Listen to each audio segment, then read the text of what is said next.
అనంతపురం జిల్లాలో వైసీపీ నిరసన కార్యక్రమం చేపట్టింది. ఆ పార్టీ జిల్లా అధ్యక్షుడు అనంత వెంకటరామరెడ్డి పాల్గొని ప్రభుత్వంపై తీవ్ర విమర్శలు చేశారు. విద్యార్థుల ఆకాంక్షలు నెరవేర్చడంలో కేంద్ర రాష్ట్ర ప్రభుత్వాలు విఫలమయ్యాయని ఆరోపించారు.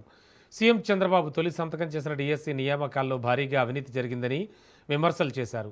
స్పోర్ట్స్ కోటాలో మెరిట్ సర్టిఫికెట్లు కాకుండా అసోసియేషన్ల సిఫార్సుల మేరకు పోస్టులు కేటాయించారని ఆరోపించారు.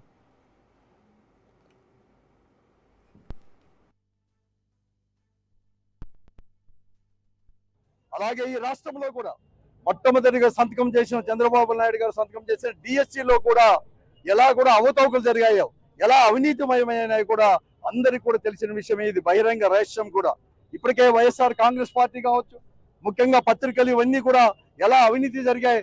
తర్వాత అపాయింట్మెంట్ కూడా ముఖ్యంగా స్పోర్ట్స్ కోటాలో ఏమాత్రం కూడా స్పోర్ట్స్ నిజమైన కూడా స్పోర్ట్స్ సర్టిఫికేట్ ఆధారంగా కాకుండా కేవలం అసోసియేషన్ ద్వారా వారికి మాత్రమే వారు సర్టిఫికేట్ ఇచ్చుకొని ఈ రోజు ఎలా అపాయింట్ చేశారో డిఎస్సిలో వాళ్ళకి కావాల్సిన వారికి.